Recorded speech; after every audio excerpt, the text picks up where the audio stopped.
So this is an impromptu video, and I thought to myself, do you know what? I've just got in the house from working out. So I done a strength training session, also cardio, and then spent some time in the massage chair. And I have this DJI Osmo Pocket 3. I got it in October and I am just not using it enough. So I'm like, do you know what? Let me actually challenge myself to use this each day. So this is gonna be me unpacking my shopping and talking. So if you wanna stay, stay. Or you might be like, nah, I'm out. But anyway, so basically, this month has been, and this is for Athleisure, has been all about legal and compliance. I think it's one of those things where when you start a business, and especially when it's product based, it seems like it's really straightforward to just be like, okay, right, I'm gonna create these products and I'm gonna sell them. But there are so many different moving parts to it, because when you are selling in the EU and you're selling outside of the EU, there are various different things that you need to comply with. So for example, when it comes to France, you need to have the Tryman logo on your care labels, but then also when it comes to packaging, so say for example, if you've ever bought something, if you've ever bought a product and it's been wrapped in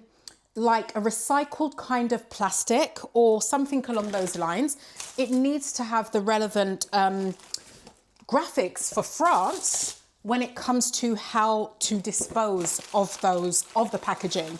And then it's exactly the same thing when it comes to hang tags as well. And then in Spain, you also need to have specific graphics on your packaging as well. So it's one of those things where these are little things that can crop up, and you really have to know the intricate details of them in order to ensure that you are adhering to those rules, because if not, it can result in issues down the line financially, right? Because it could be linked to fines and so on. And that's definitely not something that I want in my business. So I'm spending a lot of time in that area in terms of double checking and making sure that everything is absolutely in order. But anyway, randomly, so let's go on to some of my shopping. So I cannot be asked to cook tonight, so I've got a beef lasagna, and I feel like I haven't had lasagna for such a long time. And then I've got grapes because I absolutely love grapes. Kale is for tomorrow because I'm gonna sort my meal prep tonight. So that's what I do every evening, and then I cook it all tomorrow. So I'm gonna do sesame seed, soya sauce, kale, and then I add just some, what is it? What oil is it? I can never remember. Anyway, I'll put it in the description because I always forget. And it's really straightforward to do. It's just one of those things. It takes like 3 minutes max, because when it comes to broccoli, kale, or calvado, no, I can't. Oh gosh, I'm gonna need to remember. I really wanted that today, but they didn't have it. You don't have to cook it long at all, because I don't like my vegetables when they're mushy because it's just gross. And then I'm gonna do salmon as well. So I'm gonna do honey and garlic salmon bites. And then there is this rice that I've got, and it is seriously the best rice ever. I swear that it's one of those rices that I'm now doing every single week. And it's basmati and wild rice, and it's so, so good. And then also, I got myself a treat. I don't know if you've ever been to Ole Steen bakery, but my gosh, it's not even a bakery, it's a coffee shop, but they actually sell some of their products. And this is the cinnamon social, and it's absolutely amazing. So I'm gonna be sitting down with that this evening. And then also some more grapes. And this, so I don't drink alcohol. I stopped drinking alcohol in April 2024. And this is literally my absolute fave, alcohol-free from Marks and Spencer's. And because I used to love JD and Coke, this is basically my alternative to JD and Coke. And it works.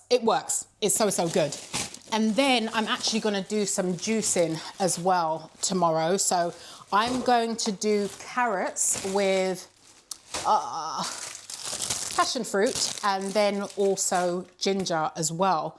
So yeah, I'm gonna sort all of this stuff out and then just figure out what other content to do. I've got additional videos coming out, but this is one of the things that I wanna do, is just add in different videos along the journey as well, that are just like super random, because I am a really random person.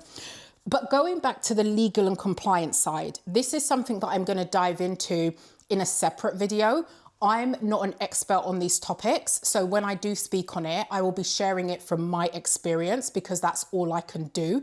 But I would just say if you are out there and you are building a brand and you are selling products and you want to sell them outside of the UK, even in the UK, there's rules and regulations. But if you are selling products, please do your due diligence around that because like I said, there are so many different things that you do need to take into account. And I'm mentioning it actually in an upcoming video because the other one is having an EU authorized representative. So that basically means that when you are selling into the EU, you need to have an entity, a company that basically, in the event that there was anything wrong with your products, they are going to be the ones who act on your behalf. And it cannot be a UK entity. It has to be one in the EU.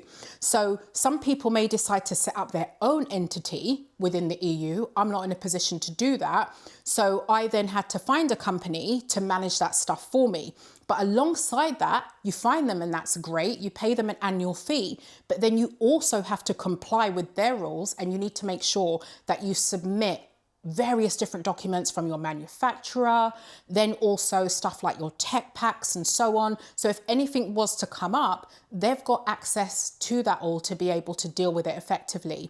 So yeah, this is just a short video, random, and there's so many more topics that I do want to touch on. So if it is a situation where you've got something in mind that you would like to learn about, please feel free to drop it in the comments because there is so much that I could dive into.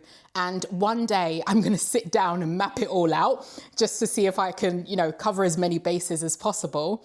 But yeah, I'm actually now going to pack this all away.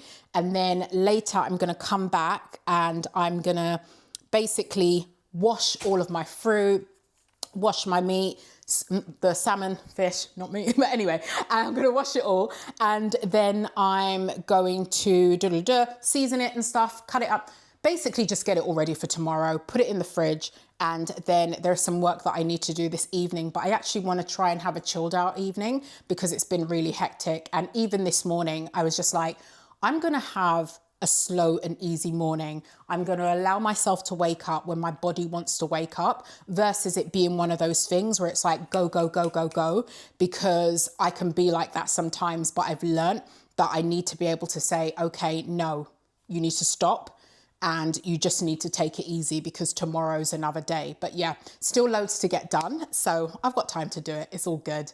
But yeah, let me know your thoughts on this and I shall see you in the next video.